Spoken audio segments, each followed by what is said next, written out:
Good evening, fellow Toastmasters and distinguished guests. One of the most exciting portions of the Toastmasters meeting is the table topic sessions. The main objective, I'm just trying to say it for new members or those distinguished guests, that the main objective for table topic is to challenge members to develop their impromptu communication skills, to effectively code, think on their feet by answering unrehearsed questions. This portion is designed to develop 4 essential communications skills. It's only 1 to 2 minutes, but during this short period of time, you're practicing listening, thinking, organizing, and speaking. Today, this is my first time that I've been honored to be table topic master. Thank you. I will ask questions from members with respect to our meeting theme, which is, it is in the darkness that stars shine. Please use word of the day, which is illuminating. Illuminating. First person, I would like to ask Val, would you like to be the first one? Sure. First question that I have for you, code. It is the darkness, it is in the darkness that stars shine. Do you believe in it? Yes, absolutely. So what is darkness, right? What is darkness? If it's not the absence of light. So as soon as light shines in, then darkness no more, right? It's just like, what is silence, right? It's the absence of sound. Once there's sound, it's gone. Silence, it's gone. So yeah, and sometimes it just takes a flickering flame, right? We're not talking about a huge star with massive number of protons and all. Just a flickering flame, it's enough to drive the darkness away. And sometimes that's the hardest part, right? To get it started, to initially drive the darkness away when it's been for so long. I speak for myself, sometimes we go through the darkness of the soul, right? And that's a hard one. How do you get out of that funk, right? And takes a lot of effort, takes a change of mindset sometimes, but then once that process is triggered, then it just builds on itself and darkness disappears, and hopefully we move to a new phase. That's what we're hoping here. I don't know if it's going to be a vaccine, but let's hope for a new phase. Back to you, Ency. Thank you so much. Well said. I want to go to my friend Drake. Drake Larson. I apologize. I was Where busy. Are you? So many things. Yeah. Come back, please. When we say that it is in the darkness that the stars shine, does this mean that we should welcome pain? Yes, absolutely yes. Thank you. That's my speech. Just kidding. I believe that the notion is true that in the darkest of night, the brightest of bright can shine through, illuminating all around it. And you may have heard the quote, "Pain is inevitable, misery or suffering is optional. I believe that it is oftentimes through greatest pain that our greatest pleasures come about. It's often said that through pain, we are motivated to do our greatest work. That when comparing the motivation of pleasure and motivation of pain, oftentimes with us as human beings, what motivates us the most is our pain. Viktor Frankl, who wrote the book Man's Search for Meaning, talks about how suffering, or we can even say pain, but suffering ceases to be suffering when we can find meaning in it. And so I encourage us all, whether we're looking back at our life or looking ahead at our life, to look at pain and find the meaning in it. Thank you. The time is yours. Thank you so much. Thank you. I will go to Jeannie. Jeannie. Yes, hello. Hello, Jeannie. Hi, Your Ency. question, have you ever had a moment of realization, so-called breakthrough, that you agree with this code?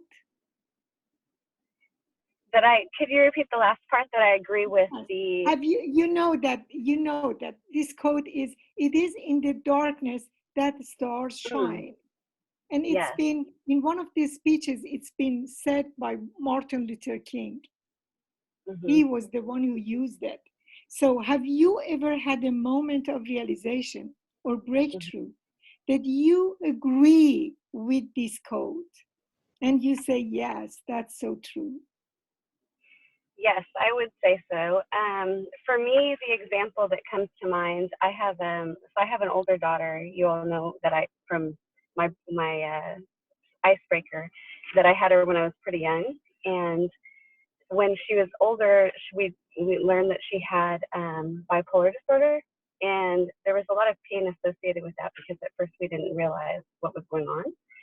And I know she went through a lot of more difficulty, a time of life when it's already kind of hard. She encountered more difficulty than I think, many would be accustomed to, and just choices and all kinds of things. But it's interesting because for her, especially now that she's gotten through all of that, I really see how she's really shined and come to own herself. And almost in a way, it's like all of those experiences made her that much greater and illuminating now than she's ever been before.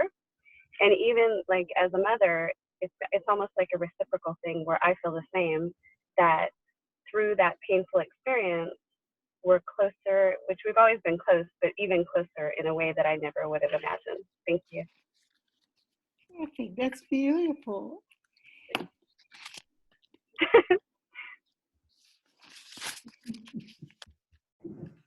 I would ask, do we have more time, or I think I have to wrap it up? You can go all the way to 7:21. To 7:21? Yes. Okay, I'll do that. Can I ask one of those distinguished guests that we have tonight, like Mr. Schott, would you like to be our table topic speaker? Me? Sure, absolutely. Okay. My question for you is that, have you remember actually that you blossomed when, as a result of circumstances in your life, you were torturing?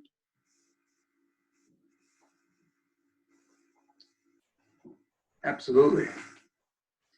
Would you like to share it with us? Yes.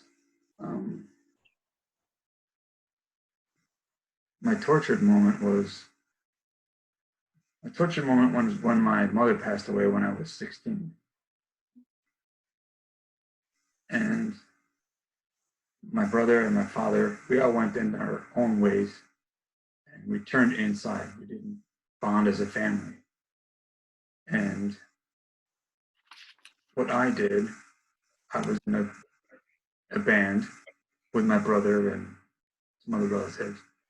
I spent hours, I'm the drummer, I spent hours getting my frustrations out that way. And hours every day. Basically, I was practicing every day for hours. And it was because of that dark moment. Actually, that was a very long moment. It was because of that that I became so awesome as a drummer, you know. And that definitely caused me to shine in a way that I don't think would have happened if that dark time in my life wasn't there. And that's just one example. I think we all have moments. I think we all have moments where this type of thing happens. It doesn't have to be drastic like that. I wish that wasn't, but it is what it is. And it could be something lighter. And this light in the darkness doesn't necessarily have to mean something terrible and something good. You can think about it in a different way.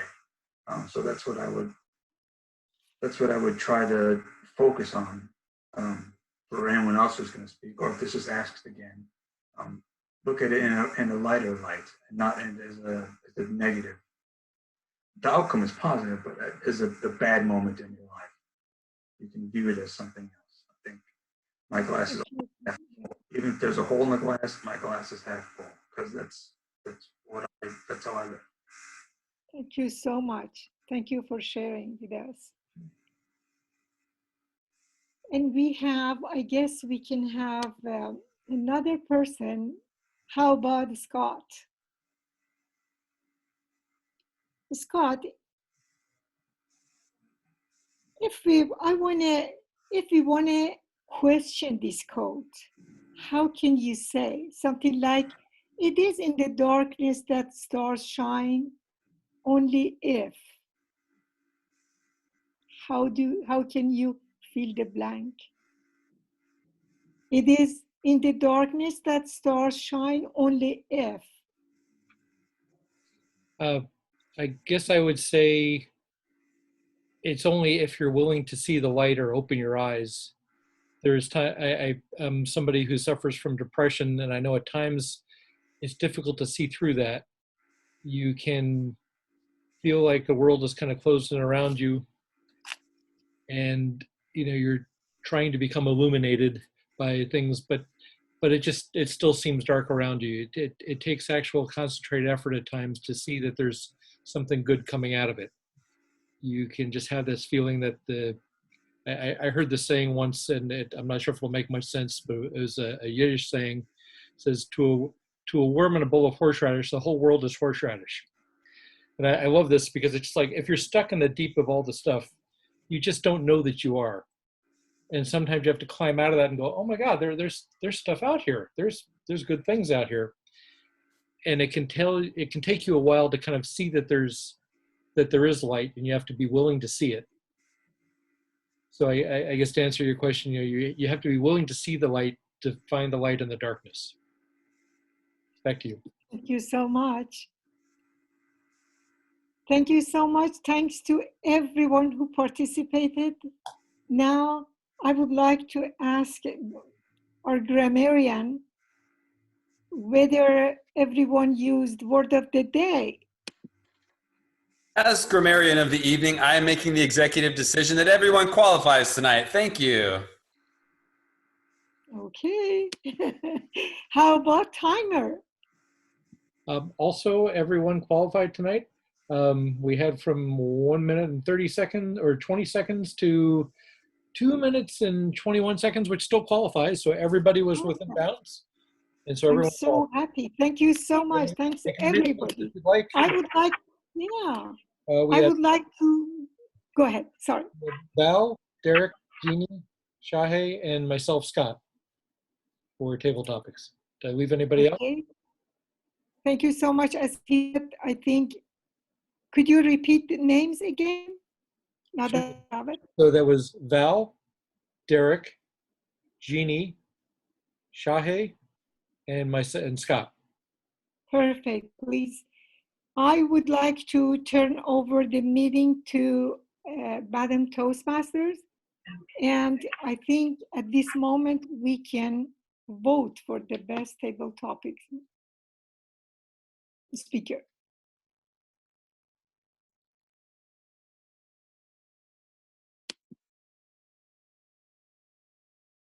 Sorry, you guys. Thank you, Ency. You did a great job. Everybody.